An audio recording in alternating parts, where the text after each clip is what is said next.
अस्सलाम वालेकुम everyone, I hope all of you are doing good. Okay, तो आज हम देखेंगे समरी राइटिंग को। ये लेक्चर जो है वो सीनियर 2 के स्टूडेंट्स के लिए है, क्योंकि इसमें मैं समरी राइटिंग का कोई इंट्रोडक्शन वगैरह नहीं दे रही हूँ। We have already talked about that. Okay, मैंने ये जो इमेज चूज किया है वो इसलिए चूज किया है क्योंकि summary is kind of all about measurement, how many words you need, where you are suppose, oh sorry, in Urdu. Well, मेरा निकाल के हमें इस बारे में कोई बात करने की जरूरत है। ओके, तो हमारे टॉपिक गोल्स जो है वो ये हैं। नंबर 1, आपको ये पता होना चाहिए कि मार्किंग स्कीम क्या है। नंबर 2, आपको ये पता होना चाहिए कि जनरल मेथड क्या है। Okay, and number 3, passage structures कौन कौन सी हैं, जिसके बारे में हम ऑलरेडी बात कर चुके हैं अभी एक दो लेक्चर्स में। एंड देन एग्जामिनर्स कमेंट्स के एग्जामिनर्स का क्या ख्याल है कि समरी राइटिंग में स्टूडेंट्स क्या प्रॉब्लम्स करते हैं। ओके, तो मार्क्स हम लोगों को बहुत अच्छी तरीके से याद है कि कंटेंट पॉइंट्स 12 मार्क्स के होते हैं, समरी के 10 पॉइंट्स होते हैं, और उसके बाद ओपिनियन के जो क्वेश्चंस होते हैं उनके जो है वो 3 पॉइंट्स होते हैं। ओके, तो I hope you are going to remember it, क्योंकि मैंने ये जो 10 इतना बड़ा बड़ा लिखा है ये इसीलिए लिखा है ताकि आप लोगों को याद रहे कि समरी के 10 मार्क्स होते हैं।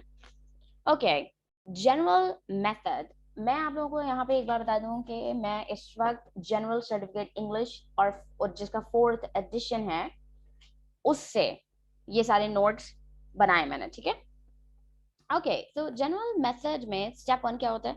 आपने क्या किया कि डिफरेंट कलर्स लिए और उनसे underline each part of the passage to avoid confusion. आपने क्या किया, जैसे आपको कौन कौन से पार्ट्स लेने हैं, एक फॉर एग्जांपल हम ओरेंगुटेन्स के पैसेज की बात कर लेते हैं कि उसमें पहला ये था कि reason why orangutans are considered endangered, यानी कि ओरेंगुटेन्स के इंडेंजर्ड होने की वजूहात, और दूसरा ये था कि उनको प्रोटेक्ट करने के लिए जो स्टेप्स लिए जा रहे हैं वो। ठीक है, तो आपने क्या किया, 2 कलर्स लिए और आपने पैसेज जब 2 कलर दिए ताकि आप जो है वो हाईलाइट कर सकें। Step 2, to find the passage theme read the question before the passage. आपको पैसेज की थीम पता करने के लिए क्या करना है कि पहले आप क्वेश्चन पढ़ें कि करना क्या है, जो कि हमें पता है कि हमें करना क्या है। ओरेंगुटेन्स इंडेंजर्ड क्यों है उसकी वजूहात देखनी है, और उनको बचाने के लिए जो स्टेप्स लिए जा रहे हैं वो देखना है। ठीक है, स्टेप 3, हाँ, तो स्टेप 2 में क्या हुआ कि आपने जो है वो पहले क्वेश्चंस पढ़े, ये है। Step 3, read the passage quickly to figure out the structure of organisation. Structure of organisation हम लोगों ने लास्ट टाइम बात की थी कि एक पैसेज में आपकी जो इन्फॉर्मेशन है वो किस तरीके से लेड आउट हुई हुई है, उसे कहते हैं हम स्ट्रक्चर ऑफ ऑर्गेनाइजेशन। ठीक है, आपने क्या किया, पैसेज एक मरतबा जल्दी से पढ़ा ताकि आपको पता चल जाए कि ये एडवांटेजेस या डिसएडवांटेजेस की बात कर रहा है, या ये ऑर्डर ऑफ इम्पोर्टेंस में लिखा हुआ है, या ये ऑर्डर ऑफ टाइम में लिखा हुआ है, सीक्वेंस है, या कॉजेज एंड इफेक्ट्स हैं। ठीक है, स्टेप 3 में आपके समझ में आ गया कि जो पैसेज है उसकी थीम क्या है और उसका जो स्ट्रक्चर ऑफ ऑर्गेनाइजेशन है वो क्या है। ठीक है, स्टेप 4 में क्या किया, to find the exact answer read the question again. अब आपने क्या किया, देखें आपको आइडिया हो गया एक मरतबा कि आपको क्या ढूंढना था पैसेज में, और आपने एक मरतबा पैसेज पढ़ लिया, आपको आइडिया हो गया कि पैसेज में क्या है। मगर ये ना समझें कि आपको अच्छी तरीके से याद है कि पैसेज में से क्या तलाश करना था। आपने क्या किया स्टेप 4 में कि आप वापस गए क्वेश्चंस के ऊपर और आपने वो दोबारा पढ़े। हमारे क्वेश्चंस क्या थे, नंबर 1, ओरेंगुटेन्स के इंडेंजर्ड होने की वजूहत क्या है। नंबर 2, उनको प्रोटेक्ट करने के लिए जो इकदाम लिए जा रहे हैं वो क्या है। ठीक है, तो आपने क्वेश्चंस पढ़ लिए, स्टेप 4 कंप्लीट। स्टेप 5 पे जाएं, read the passage again to make a list of coherent and relevant content points. अच्छा, अब हम ये चीज देखते हैं कि coherent and relevant content points होते क्या है। देखिए, आपने जो है ना मतलब एक तो चीज होती है कि सेंटेंसेस बहुत लंबे लंबे लिखे हुए हैं, उनमें बड़ी एक्सप्लेनेशन दी हुई है, एग्जाम्पल्स बहुत सारी दी हुई हैं। आपने ये काम तो करना ही नहीं है, मतलब वो पढ़ के और उसके बाद आपने जो कंटेंट पॉइंट एक्सट्रैक्ट करना है वो बहुत ही ब्रीफ होना चाहिए, बहुत कोहेरेंट होना चाहिए, यानी कि एक दूसरे से मिला हुआ। ऐसा नहीं है कि बीच बीच में बहुत एक्स्ट्रा वर्ड्स यूज हुए हैं, बहुत सारे फ्रेजेस यूज हुए हैं, वो पैसेज में तो हुए हैं, मगर आपने जो उसमें से एक्सट्रैक्ट करना है वो सिर्फ और सिर्फ एक कोहेरेंट इन्फॉर्मेशन निकालनी है। ठीक है, एंड रेलेवेंट कंटेंट पॉइंट्स, जो कंटेंट पॉइंट आपको निकालना है वो बिल्कुल रेलेवेंट होना चाहिए। मतलब ये नहीं कि कोई एक्सप्लेनेशन पॉइंट दिया हुआ है तो आप वो लिख लें, ऐसा नहीं होना चाहिए। ठीक है, अच्छा, तो ये तो हो गया पैसेज स्टेप 5 जिसमें आपको पैसेज दोबारा रीड करना है। स्टेप 6 में read the question to check the accuracy of the answers. अब आपने क्या किया, आपने जाहिर सी बात है पैसेज रीड किया और आप हाईलाइट करते गए कि ये मतलब आप देखें, याद रखें कि आप दो कलर यूज कर रहे हैं। आपने पहले पॉइंट के लिए एक कलर चूज किया, फॉर एग्जांपल पिंक चूज कर लिया, और दूसरे पॉइंट के लिए ग्रीन चूज कर लिया, क्योंकि आपको वो कंटेंट पॉइंट्स बिल्कुल अलग रखना है। समझ में आ रही है आपके बात? फिर उसके बाद स्टेप 6 में आपने क्या किया, जब अभी आपने लिखे नहीं है कंटेंट पॉइंट्स, अभी आपने सिर्फ हाईलाइट किए हैं, ठीक। स्टेप 6 में आप दोबारा जाएं क्वेश्चंस के ऊपर, उन्हें दोबारा रीड करें, ताकि आप अपने आप को अश्योर करा सकें कि जो इन्फॉर्मेशन आपने हाईलाइट की है, क्या क्वेश्चन वही मांग रहा है या आपने कुछ और भी हाईलाइट कर दिया है, ठीक है। उसके बाद क्या हुआ, स्टेप 7 में आपने जो रफ नोट्स आपने बनाए हैं, हाईलाइट किए हैं, आप उनको लिख लें, और उसके बाद जो है वो एक फर्स्ट ड्राफ्ट होता है ना अपनी समरी का, आप जो है वो बना लें।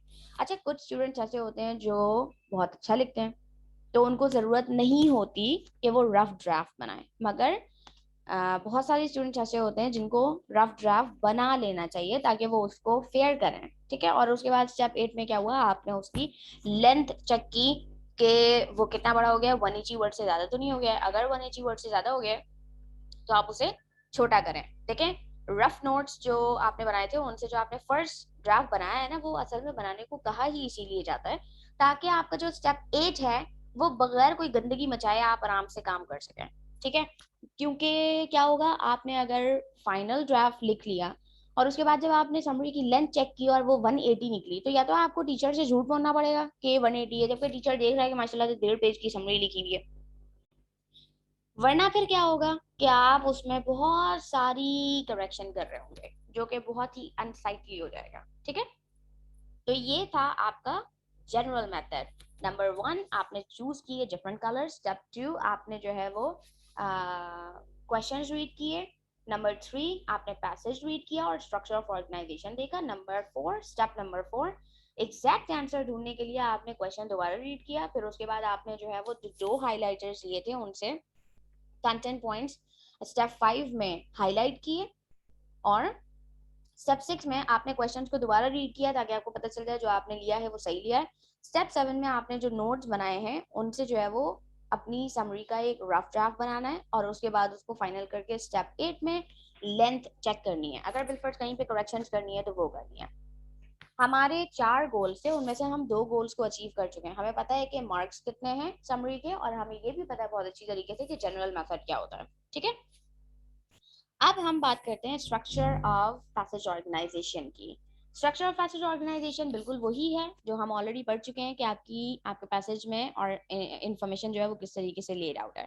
इसके ये डिफरेंट पैटर्न्स हैं। टाइम ऑर्डर, जिसमें सारी की सारी इंफॉर्मेशन जो है वो टाइम से, यानी कि फॉर एग्जांपल 9:08 पे मैंने ये किया, उसके बाद 9:10 पे ये हुआ, फिर 9:15 पे ये हुआ, फिर 10 बजे ये हुआ। हर चीज जो है वो टाइम के ऑर्डर से चलती है, ठीक है। फिर उसके बाद एडवांटेजेस एंड डिसएडवांटेजेस हैं, जिसमें क्या होता है इन्फॉर्मेशन जो है वो इन्हीं दो कैटेगरीज में डिवाइडेड होती है, प्रोज एंड कॉन्स में, okay. Cause, events and results. आपकी कॉज क्या है, फॉर एग्जांपल कार्बन एमिशन बहुत हो रही है, ठीक है, डिफॉरेस्टेशन बहुत हो रही है, और क्या, I can't really remember the word but it's okay. बहुत सारी कॉजेज है जिनकी वजह से ग्लोबल वार्मिंग बहुत ज्यादा बढ़ गई है, ठीक है। और आपने क्या किया कि उसमें जो है वो कॉजेज लिखे, उसकी वजह से जो इवेंट्स हुए वो लिखे, और उनसे जो इवेंट्स के होने से जो रिजल्ट्स आए वो लिखे। फिर आपके पास है order of importance. Order of importance में सारे के सारे इवेंट्स जो है वो बिल्कुल अपनी जो इम्पोर्टेंस है उसके हिसाब से अरेंज किए हुए होते हैं। वो जो है वो हाईएस्ट से लोएस्ट की तरफ भी आ सकता है और लोएस्ट से हाईएस्ट की तरफ भी आ सकता है। और उसके बाद प्लेस ऑर्डर, कि मतलब फॉर एग्जांपल अगर मैं अपने पैसेज में जो है वो 3 जगहों की के इवेंट्स लिख रही हूँ, तो मैं कराची के इवेंट्स जो है वो कराची के ही पैराग्राफ में लिखूंगी, लाहौर के इवेंट्स लाहौर के, और उसके बाद मुल्तान के या कहीं और के इवेंट्स जो है वो उसी के पैराग्राफ में लिखूंगी, okay. And this was the structure of passage organisation, जिसमें हम लोगों ने लास्ट लेक्चर में भी बात की थी। अगर बिलफर्ज आप लोगों को याद नहीं है तो मैं एक काम करूंगी, लिंक सेंड कर दूंगी। And then the last thing, which are the general comments. General comments वो कमेंट्स हैं जो एग्जामिनर्स ने दिए हैं समरीज चेक कर करके, बहुत हजारों समरीज चेक कर करके उन्होंने जो है वो ये कमेंट्स दिए हैं। पहला कमेंट ये है, only few candidates have any idea of what is required in the summary question and marks are consistently low. उनका कहना ये है कि बहुत ही कम कैंडिडेट्स होते हैं जिनको ये आइडिया भी होता है कि समरी के क्वेश्चन में मांगा क्या गया है। ठीक है, और जाहिर सी बात है अगर बिलफर्ज आप जो है वो समरी अपने अल्फाज में और पता नहीं क्या क्या आए बाएं शाएं लिख रहे होंगे समरी में, तो यही होगा, एग्जामिनर जो आपको यही बोलेगा। कितनी मर्तबा टीचर जो है वो साइड पे आपको ये लिख के देते हैं, irrelevant content point, irrelevant information, you are not suppose to include any irrelevant information. और यही वजह है जो आपको कहा जाता है कि जब आप कंटेंट पॉइंट्स डिराइव करें या एक्सट्रैक्ट करें तो कोहेरेंट और रेलेवेंट कंटेंट पॉइंट्स एक्सट्रैक्ट करें, सारे पूरे पूरे सेंटेंसेस एक्सट्रैक्ट नहीं कर लेने आपको। दूसरा जनरल कमेंट ये है कि it's a summary question that the majority of the candidates show that they have not had adequate preparations for the examination. Okay. देखिए आपने कंटेंट पॉइंट्स जो है ना, एक ऐसा बच्चा जिसका एनालिसिस अच्छा है वो कंटेंट पॉइंट्स बगैर बहुत ज्यादा प्रैक्टिस किए भी एटलीस्ट 10 तो लिख ही सकता है। ठीक है, उसके बाद क्या हुआ कि आपके जो ओपिनियंस वाले क्वेश्चन हैं, अगर उसका एनालिसिस अच्छा है, उसको ओपिनियन और फैक्ट के बारे में डिफरेंस पता है, तो वो ओपिनियंस भी एक्सट्रैक्ट कर सकता है। मगर ओवर कॉन्फिडेंस की वजह से कुछ स्टूडेंट्स ऐसे होते हैं जो समरी की प्रिपरेशन नहीं करते, वो ये सोचते हैं कि ने हो जाएगा। और यही वो क्वेश्चन होता है जहां पे आके एग्जामिनर बहुत अच्छी तरीके से बता देता है कि बच्चे ने इंग्लिश के पेपर की तैयारी नहीं की थी। क्यों? क्योंकि समरी में उसने वो ब्लंडर्स किए हैं जिनका वो स्टूडेंट सोच भी नहीं सकता कि अच्छा मैं ये भी कर सकता हूँ। Okay, and the third one is this was by far the weakest part of the candidate's work. Well, जाहिर सी बात है आप जब इतनी मिस्टेक्स करेंगे उसमें आपने जो है वो बहुत ज्यादा इररेलेवेंट कंटेंट पॉइंट्स लिखे हुए हैं, अपने पास से इंफॉर्मेशन भी ऐड की हुई है। तो जो थर्ड जनरल कमेंट है वो एग्जामिनर्स का ये है कि जितने भी एरियाज है ना पेपर 1 एंड पेपर 2 में, उनमें से सबसे कमजोर एरिया जो होता है स्टूडेंट्स का वो समरी राइटिंग होती है। ओके, तो well this is it, I hope you have achieved all your 4 goals. आपको मार्क्स पता है 10 मार्क्स होते हैं, जनरल मेथड पता है समरी बनाने का, और उसके बाद हमने जो है वो पैटर्न्स ऑफ ऑर्गेनाइजेशन देखे, और उसके बाद हमने जनरल कमेंट्स देखे। Okay, I will inshallah see you in the next lecture, and have a very good day everyone. Allah Hafiz.